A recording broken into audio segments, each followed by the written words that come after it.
నటుడు జగపతి బాబు లయ ప్రధాన పాత్రలో తెరకెక్కుతున్న సస్పెన్స్ థ్రిల్లర్ వదల. ఈ మూవీని కిషోర్ నాయుడు, చిరుమామిళ్ళ, తమ్మారెడ్డి భారద్వాజ సంయుక్తంగా నిర్మించారు. ఆకెళ్ళ వి కృష్ణ తెరకెక్కించారు. ఈ చిత్రం 17వ తేదీన ప్రేక్షకుల ముందుకు రాబోతోంది.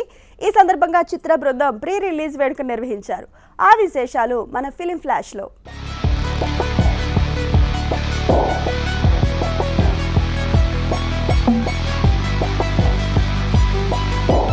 ఫస్ట్ ఆఫ్ ఆల్ నేను ఈ వదల మూవీ చేసినందుకు ఐఎమ్ వెరీ గ్రేట్ఫుల్ బికాజ్ ఇటువంటి క్యారెక్టర్ నేను ఫస్ట్ టైం చేస్తున్నాను and it's totally like an experience and I think first of all I have to thank JP sir for giving me such an beautiful wonderful opportunity and alage ma atta Amni attaki thanks cheppali because avida oka intervention lekapothe nenu ee movie I wouldn't have done it, so I'm very grateful for her. ఇక అనిల్ రావిపూడిని ఈయన పెద్ద director అయిపోయాడు, పిలిస్తే వస్తాడా రాడా. ఒకసారి ఇంతకుముందు ఒకసారి ఏమైనా నువ్వు పెద్దడు అయిపోయావు, నువ్వు పట్టించుకో సార్ గురువుగారు మీరు ఎప్పుడంటే అప్పుడు అండి అన్నాడు కానీ నిజమో అబద్ధం చూద్దామని మొన్న ఎప్పుడో ఫోన్ చేశా, ఎత్తలా. ఇంకా కుట్టాడు క్యాండిడేట్ అనుకున్నా. సాయంత్రం ఫోన్ చేశారు, గురుగారు ఫోన్ చేశారండి, నందయ్య ఫంక్షన్ అంటే మీరు చెప్పండి గురుగారు పెట్టేసుకోండి వచ్చేస్తాను అన్నాడు. అయినా పెద్ద డైరెక్టర్లు గుండె గుబులు అంటే మేము పెద్ద డైరెక్టర్కి ఉన్నప్పుడు మేము అట్టగా ఏడిపించేవాళ్ళం జనాన్ని. సో ఈయన ఏం చేస్తాడో అనుకున్నాం. ఇందాక ఫోన్ చేసి 5ంటికి ఫోన్ చేసి గురుగారు నేను వచ్చేస్తాను, 1 గంటలో వస్తాను, రెడీగా ఉంటారా? రెడీ సార్ అన్న. So thank you Anil.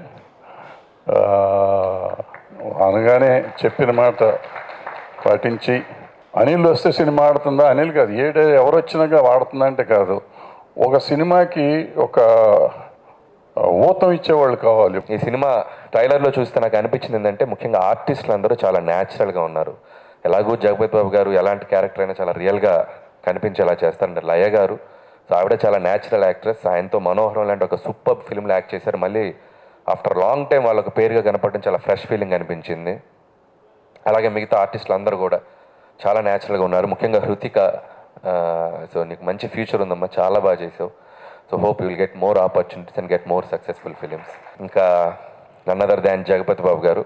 So ఇందాకే నా మనసులో ఉన్న ఫీలింగ్స్ అన్ని ఆయనకు మీద ఉన్న నా ఒక ఇంప్రెషన్ అంటూ చెప్పాను. సో జగపతి బాబు గారు లాంటి ఒక నటుడు, ఒక హీరో అని చెప్పాలా అంటే, నేను ఇప్పుడు ఫ్యామిలీ ఫిలిమ్స్ తీస్తున్నాను.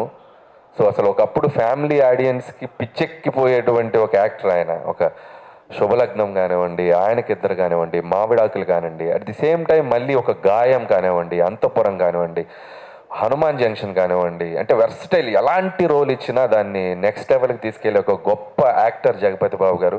సో మా చైల్డ్హుడ్, మా జనరేషను, మేము చిన్నప్పటి నుంచి ఆయన సినిమాలు సెలబ్రేట్ చేసుకుంటూ పెరిగాం. సో ఇప్పటికీ కూడా అలసిపోకుండా ఇంకా డిఫరెంట్ జోనర్ చేయాలి, ఇంకా డిఫరెంట్ క్యారెక్టర్ చేయాలని చెప్పి ఆయన పరిగెడుతూనే ఉన్నారు. ఆయన సెకండ్ ఇన్నింగ్స్ మాలాంటి డైరెక్టర్స్కి నిజంగా అప్కమింగ్ డైరెక్టర్స్ కానీ రాజ్సా వాళ్ళందరికీ కానీ మాకు దొరికిన ఒక డైమండ్ జగపతి బాబు గారు. ఒక ఇన్నింగ్స్ అయిపోయి రెండో ఇన్నింగ్స్ మొదలెట్టి నేను విలన్లు క్యారెక్టర్లు చేసుకుంటుంటే మళ్ళీ కొత్తగా హీరో గారు అంటే నాకు విచిత్రంగా ఉంది. బాగుంది కానీ విచిత్రంగా ఉంది. సో ఈ సినిమా అదే అటెంప్ట్ అండి. ఇప్పుడు 1 inning, first inning, second innings అవన్నీ అట్లా ఉంచితే లాస్ట్ టైం చెప్పినట్టు I'm looking for a niche for myself where ఎవరి మీద డిపెండ్ అవ్వకుండా సినిమా చేయాలి అనేది నా కోరిక. అంటే అయ్యి చేస్తాను, క్యారెక్టర్స్ 100% అయ్యే నా మెయిన్ ఫోటే, బట్ ఇది కూడా చేయాలి అంటే అటువంటి దానికి ఒక థ్రిల్లర్ అయితే బాగుంటుందని ఫీల్ అయ్యి వదలా సినిమా చేయడం జరిగింది. ఈ వదలా సినిమా వదలకుండా మీరు ఎందుకు చూడాలంటే నా కోసం చూడాలి ఒకటి. రెండోది ఈ సినిమా బిజినెస్ అవ్వలేదు, ఒక ఏరియా కూడా అవ్వలేదు, ఏది అవ్వదనే అనుకున్నాం. అలాగే అదే ధైర్యంతో కిషోర్ గారు, భరద్వాజ గారు ఏదైతే అది అయింది, సినిమా రిలీజ్ చేస్తున్నాం, హిట్ కొడుతున్నాం అనే నమ్మకంతో వాళ్ళు ముందుకు రావటం, ఈ సినిమా చేయటం జరిగింది. సో బయర్స్ ఇవ్వని డబ్బు మీరు ఇస్తారని కోరుకుంటున్నాను. ఆడియన్స్